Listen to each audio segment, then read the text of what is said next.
What's up, tribe? How you guys doing? Go ahead and hit that subscribe button. I hope you like this video. This is going to be your review for Growing Up Hip Hop Season 5, Episode 4. So, we start this episode off. I had me a little nostalgia because I was going back in time and I got me a little bit of Run's house in.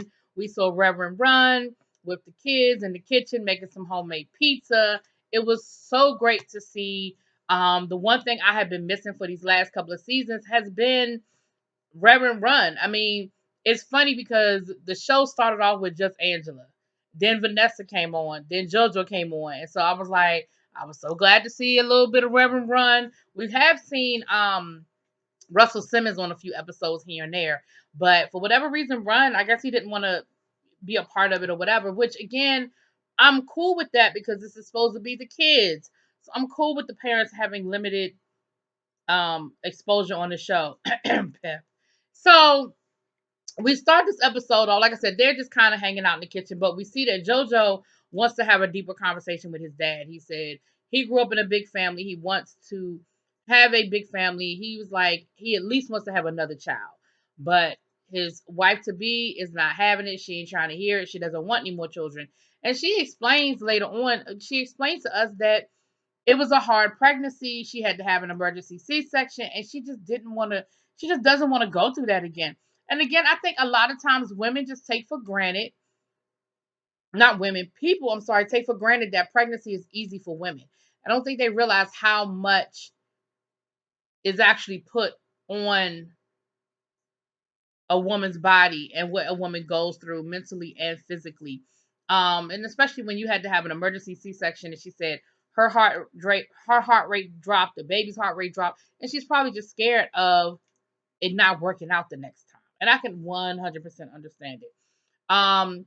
We see JoJo talking to his dad about it, and we get a little bit of backstory. If you did watch Run's House, then you remember towards the end of Run's House, like maybe that last season of maybe the last 2 seasons of Run's House, JoJo was starting to get in a little bit of trouble. He had been arrested for weed, and he was some things he was doing, that just weren't along the lines of the whole Reverend Run, that whole image that they were putting out there about Run. And what we found out is that he actually got cut off from the family. Like his dad actually cut him off. So I feel like, and you know what? I'm not even mad about that because you saw where they tried to help him. You saw where they tried to talk to him, and it wasn't like he got in trouble one time and they cut him off. So, but what we also see is that he appreciated it and he figured it out. He says, I didn't have anything. Like I got cut off.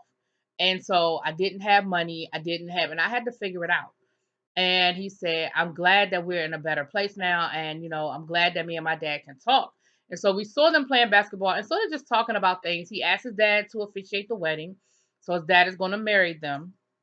And he was just talking about just relationship stuff, the kids and how to resolve arguments and things like that. And it was just, again, it was a really good thing to see. We see JoJo and the girlfriend, we do actually see them sort of get into an argument about it where he is sort of like bringing up I want another baby, want another baby. And she doesn't necessarily want to have the conversation in front of, I feel like she didn't want to have that conversation in front of the cameras because she was like, why we having, because they were having couples massages. And she was like, why are you messing it up? We're having a good time. Why are you ruining it? Why are you da da da da? But I think that was part of it. But at the end of the day, um, I don't know. I it's definitely an important conversation to have before you marry somebody, and it's definitely important to be on the same page in reference to marrying someone. Like you definitely need to be on that same page. Then we see Pep and TT, and TT is basically just bringing Pep up to speed on what went down, at the party and all that good stuff, and then they talk about Sam a little bit more and the whole situation with Sam. And, Pep is like, look, I understand where TT is coming from, but she really just needs to back up. Like, let them figure it out. They're young. It is what it is. They're in love. They'll figure it out. And I feel the same way. Like, I don't necessarily disagree with TT and where TT is coming from. But on the flip side, I understand where Pep is coming from to say, look, at this point they grown and they know what mistakes they're making and they'll make those mistakes themselves. We see Brianna with her boo, honey. Brianna is cooking 4-course meals, honey. She is making etouffee, and they are she's in love, and she's talking about her past relationships and how bad they were. We know that when she first came onto the show, she was in that abusive relationship that had kind of gone viral with her, getting beat up by the guy. And we know that she technically is still married, or at least was still married. And we know that Brianna has had a very colorful life, but she said that she is in love. She met this guy at the art store, so he's into art, like, cause she's an artist and she actually makes really nice art. But we see that, both of them are artists. And she said that, it was really just love at first sight. Like, she saw him and she was like, yeah, it's going to be you, bruh. And she said that, she loves the fact that he loves her flaws and all. And so we get to meet him, and he seems like a really cool guy. He really does. And she's telling him about the conversation that she had with Angela at the party and how they're going to meet up for um drinks or for tea or what have you. Now, Brianna, I've been giving you a lot of props because I feel like you're a lot calmer this season. I feel like love definitely agrees with you. I'm appreciative that you approached Angela in a very respectful tone to have this lunch with her. However, I'm going to say this to you though, Brianna, don't get amnesia.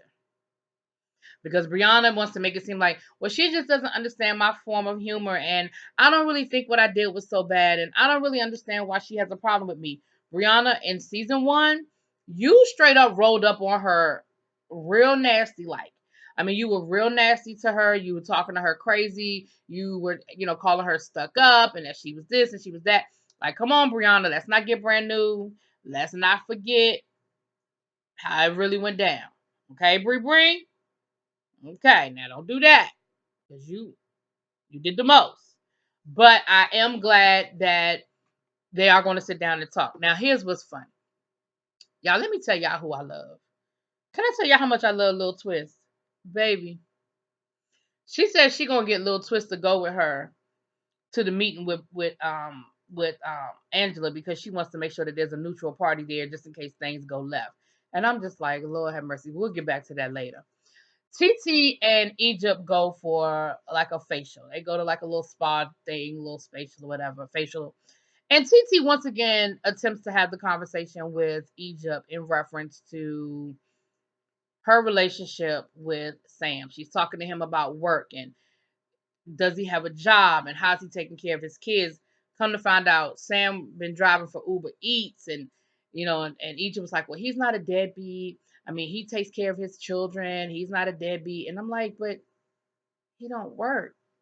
And when he does work, he drives for Uber Eats. And then TT said something about his bank account being overdrawn like $300. Now, first of all, TT, how do you know this man's bank account was overdrawn? Like, first of all, how do you know? Second of all, it's not your business to know. But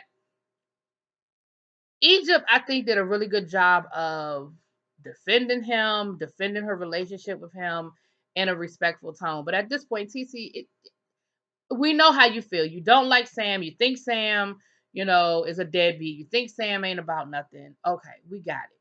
Now, later on in the episode, we see Sam and Egypt talking, and Egypt is telling him how frustrated she is with TT and that whole thing, and why TT is always questioning her.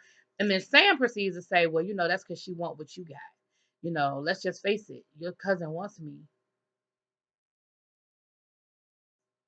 Now, Sam,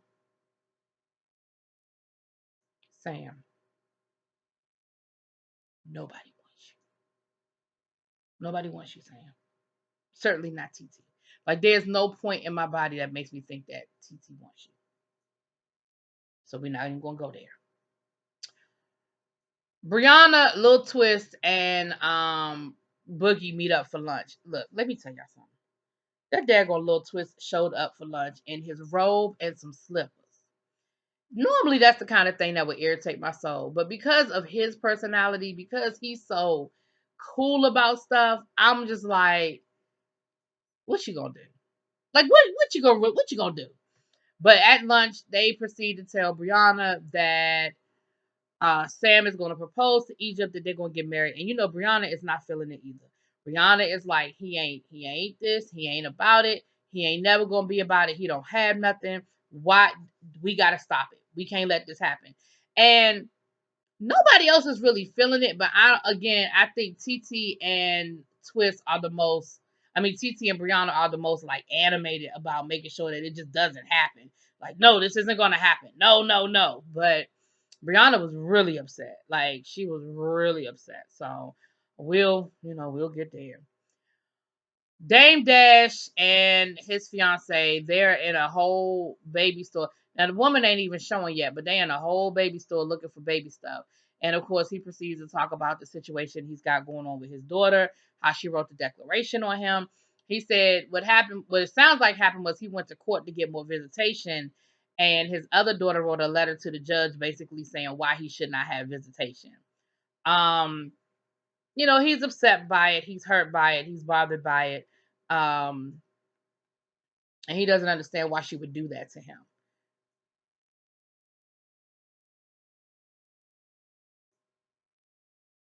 Boogie met with her and she said basically because he's not a good dad and I feel like I did not grow up with a father.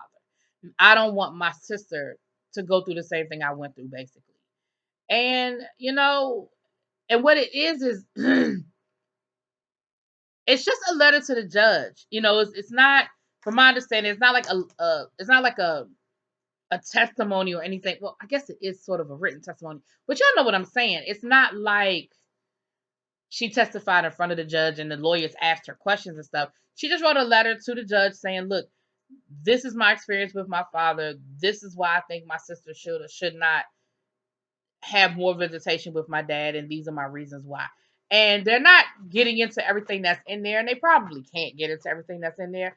But what's interesting is it's interesting that she felt the need to write it. You know what I'm saying?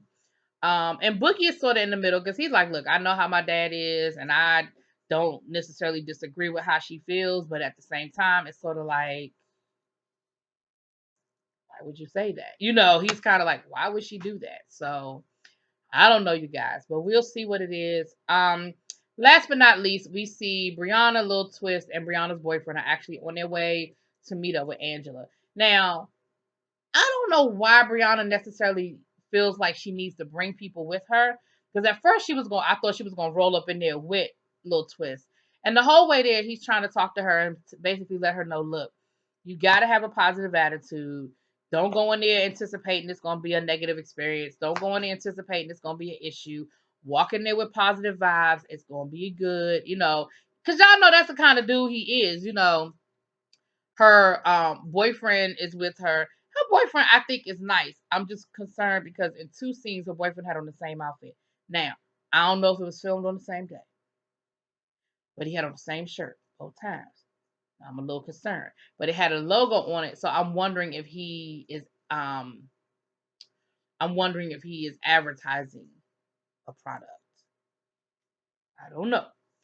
But that was pretty much the episode. Next week, we're gonna pick up with the meeting with Angela. I don't think Twist and the boyfriend actually went into the restaurant. I think that the two of them did actually meet one on one, which because I was a little worried. I was like, she doesn't really need to bring all those people because that's going to create a issue before it even gets started. But it seems like they were just outside waiting while they had the conversation. So it'll be interesting to see the conversation. Hopefully, both of them are open to it and it doesn't dissolve into a issue, a situation. But anyway, let me know what y'all think. Drop it in them comments. Peace.